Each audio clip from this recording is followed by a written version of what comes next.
Really simple question here, Mary Kay. What happened exactly? You know what? I think that Deshaun Watson is coming back and they want a new energy, a new vibe, a new look, a new feel on that offense. When you see the Bobby Slowicks out there calling a game and getting the kind of year that they got out of CJ Stroud and then doing what they were able to do to the number one defense in the NFL, I think the Browns are like, we want us some of that, Does this mean that Kevin Stefanski will give up the play calling? I think the answer right now is maybe. He's never been willing to do that before because he's always been the best option. It hasn't been because he is so wed to the chore. It's because he wants the best person on the staff to call the plays. And he always, to this point, felt that was himself. But in the same way that they upgraded the defensive staff this year and got the number one defense out of it, that's what they're trying to do on the offensive side of the ball. They want something new and fresh over there at a bunch of different positions. And, if Alex Van Pelt wasn't to the point where he could call plays for this team, then I do think it's time for them to move on. If they don't think he's good enough to do that, then they have to find somebody who is capable of doing that. And I don't know that you can go out and find the best, brightest offensive mind that you can without handing over play calling duties. I think that's going to be very interesting. I don't know how they're going to do that dance. We got to see how that goes. When you make moves like that kind of en masse, that my instinct was, like they're probably going for that.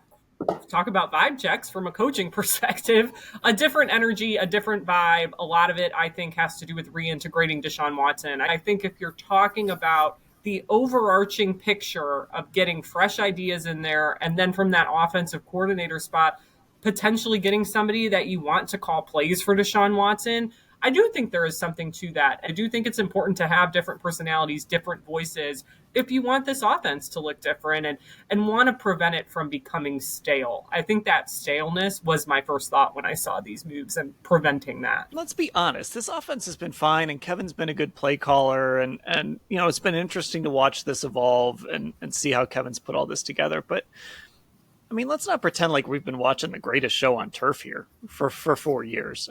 There's definitely room for growth in this offense, and I'm kind of with Ashley. Like, you're 4 years into this. It's okay to kind of look in the mirror and say, hey, we've got to shake this thing up, because we're going into year 3 of Deshaun Watson, and it's not close to where we want it to be. If you really want the best of the best in terms of bringing out the talent of Deshaun Watson, then you're going to have to find somebody that is really good at doing those kinds of things with a dual threat quarterback and all the things that brings. So I definitely can understand where they're going with this, but I just think that in terms of the quarterback, this is all about Deshaun, right? Now they've only got 3 years left under this current contract at $46 million a year to get the most out of Deshaun. They have to hit the ground running. They have to be ready to go. Look, Deshaun played better this year. And of course, he left a great taste in everyone's mouth with that 14-14 against Baltimore. The offense never looked great. It never seemed to fit. Part of it is because he was in and out of the lineup, but it was a lot of Deshaun running around, and you just can't have that again, or he's going to get hurt again. Now he has to be able to run; that has to be a part of it. But you've got to get him back to looking more like the guy he was in Houston. No matter what anybody thinks about Deshaun Watson, he's your $230 million quarterback. Everything, he's the sun. Everything revolves around him.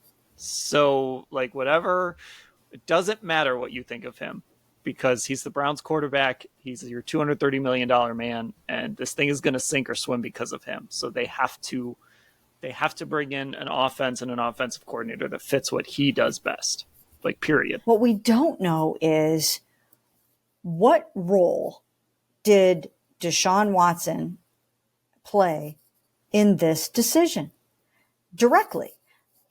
Now maybe, I know he's not one. This is not in his nature. I've asked so many people about this. He's not one to go to the Browns and say, hey, will you please sign DeAndre Hopkins? He doesn't do that. That's not who he is. So I highly doubt that he would have said, you know what? this Alex Van Pelt thing just isn't, you know what I mean? But, you do have conversations. You do have, heart to heart talks. You do have man to man conversations after the season, right? And these are the kinds of things that you talk about. And, if they discuss the fact that, look, I've got to have somebody that knows how to call this kind of an offense, he might have had an influence on them more directly than we will probably ever know. And I do think, to your point, Mary Kay, like if Deshaun Watson was absolutely enamored with Alex Van Pelt, like he probably would have been vocal, like the flip side of that, right? Like shown that loyalty and been like, we're working really well together. That message, I think, would have been clear. They've got to get that return on investment. It's about ROI right now. It's return on investment. $230 million. They've got to get a deep playoff run out of him. And what this is all about is they're supposed to be going to the Super Bowl. So, you know what? Every single thing they do in this offseason is going to be geared towards that. You're starting to run out of time on some of your best guys. We all know that. I mean, this is not hard to see, like you can only keep a core together for so long. It's time to get this thing done.